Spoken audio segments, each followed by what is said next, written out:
Good evening. Thank you for coming. My name is Mathew Henry, and I would like to discuss a topic that is very important and very relevant to the business world today, and that is simply the topic of business ethics. Business ethics, I believe in its simplest form, is this: doing what is right. Under the topic of business ethics, there are four things that I want to bring out. Number one is the definition. If we're going to be an ethical organization, if we're going to have ethics within our business environment, I think it would be important for us and beneficial for us to determine exactly what ethics are. Secondly, business ethics brings about to us a crossroads experience. Thirdly, I want to discuss why is it important to maintain ethics within our organizations. And lastly, I want to discuss how is ethics maintained in our organizations. If it's important, we're going to want to keep it. So how do we keep ethics in our organizations? So let's start with the first topic, the definition of ethics.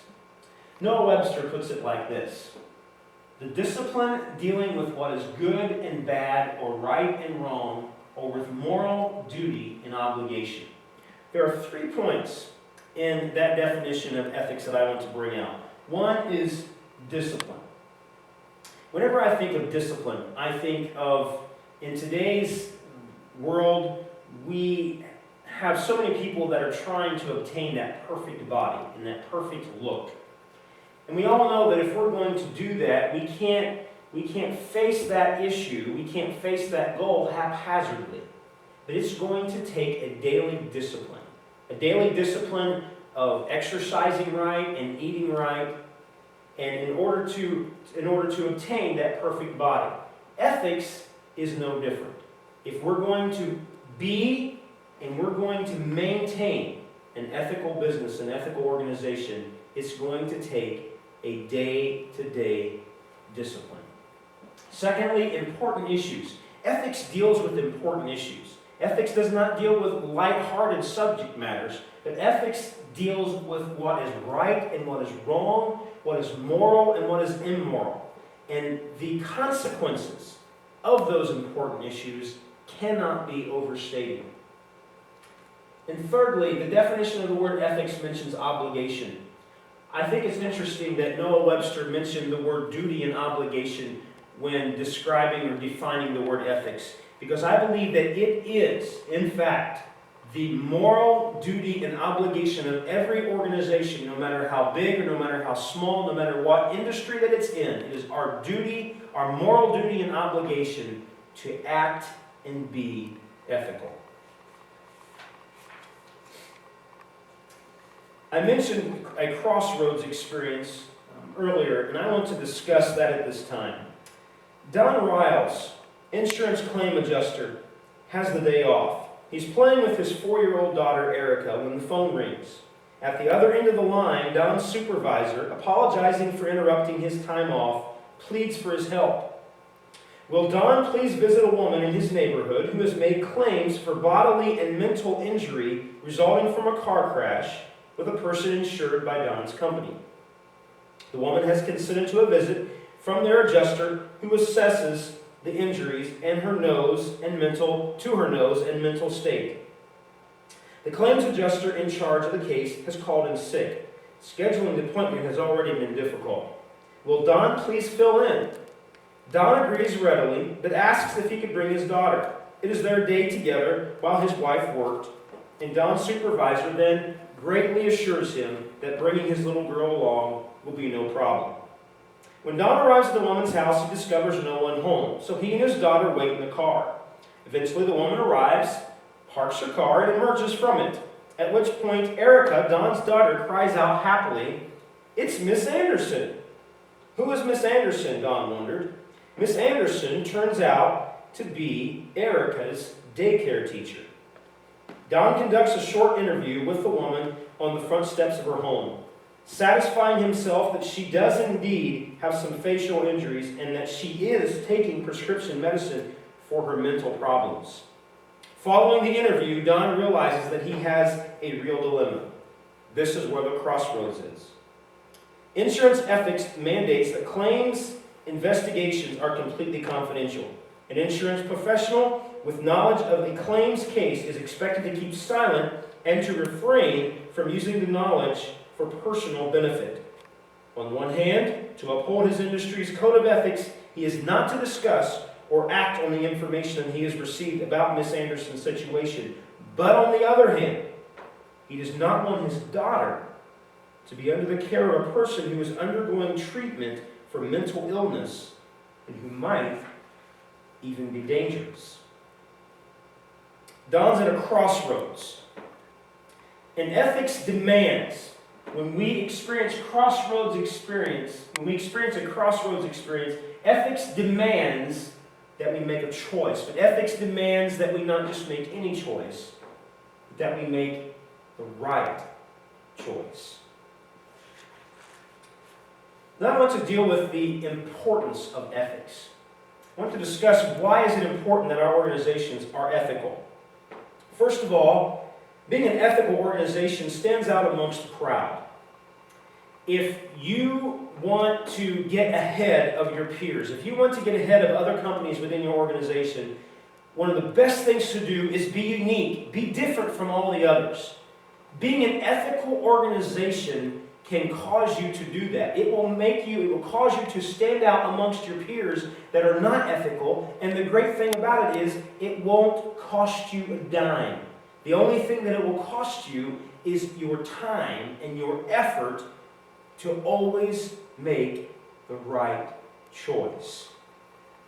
And ethics will help us to stand out amongst the crowd. Another reason why ethics is important in our organization is that it brings about greater earnings. Look at this quote. Dana Taylor, co-author of The Integrity Advantage, said this: ethical organizations outperform their unethical peers. It's that simple. So in other words, ethics will help you to stand out amongst the crowd, not only by just being ethical, but that being an ethical organization standing out in the crowd will also cause you to earn greater profits. Look at this.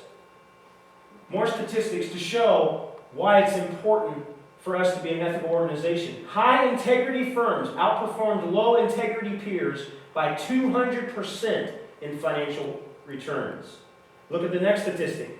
30,000 invested in 30 ethical companies over 30 years would yield 4.7 times more than that same amount of money during that same amount of time invested in the Dow. Another reason why ethics is important to have in our organization is this. It brings about a greater and more loyal customer base. Look at these statistics. 40% of customers would boycott an unethical company. Look at the next statistic. 20% of customers have, in fact, boycotted an unethical company. How many organizations here represented would not be affected if tomorrow you wake up and 20% of your customer base is gone? But 20% of consumers said they have, in fact, boycotted an unethical organization. Look at a quote in an article published in the Journal of Business and Economic Research. It says, overall, customers would rather pay higher prices and maintain business relationships with ethical and trusted organizations than get good price deals. We feel that way in our lives. We would rather deal with companies that are ethical and pay a higher price, so why would we not expect our customers to feel the same? Now that we've established the importance of ethics within our organization, I want to discuss how do we maintain ethics within our organization.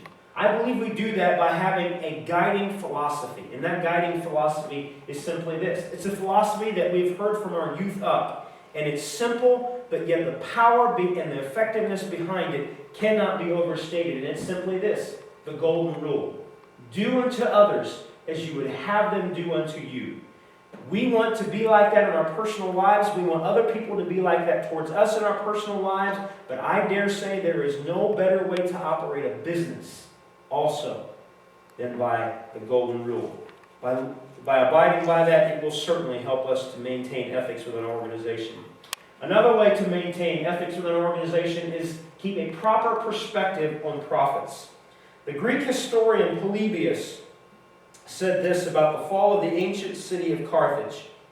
He said, the ancient city of Carthage fell because they got to this point, to where nothing that leads to profit is considered disgraceful. I dare say that if we do not maintain ethics within our organizations, we could get to that point very quickly. The question to consider is this: is the profit gained at the expense of morals? And if the answer is yes, then I submit to you that the expense will be and will prove to be greater than the gain. If we're going to maintain ethics, we're going to have to make sure, under the heading and under the guise of keeping profits in a proper perspective, ethics and profits is going to have to maintain a partnership with each other within our companies. It's put like this: research suggests that companies that exercise ethical values as well as pursuing profit benefit on the bottom line. Another way that we can maintain ethics within our organization is this: consensus. I found an ethics policy by a company called Your Cause LLC, and in their ethics policy were these words: your cause will reinforce the importance of the integrity message, and the tone will start at the top. Every employee, manager, director needs to consistently maintain an ethical stance and support ethical behavior.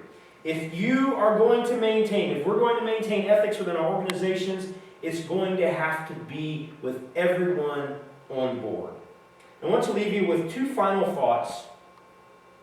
First is a quote by a former Associate Justice of the U.S. Supreme Court. He simply stated this: ethics is knowing the difference between what you have a right to do and what is right to do. And secondly, in a speech entitled Ethics as a Business Strategy, given by Andrew N. Leveris, in that speech he says these words: ethics, after all, are not supposed to be abstract principles. They're supposed to be doctrines for the way we behave, the way we work, the way we conduct ourselves in life, as well as business. Thank you very much, and I bid you a wonderful, wonderful evening.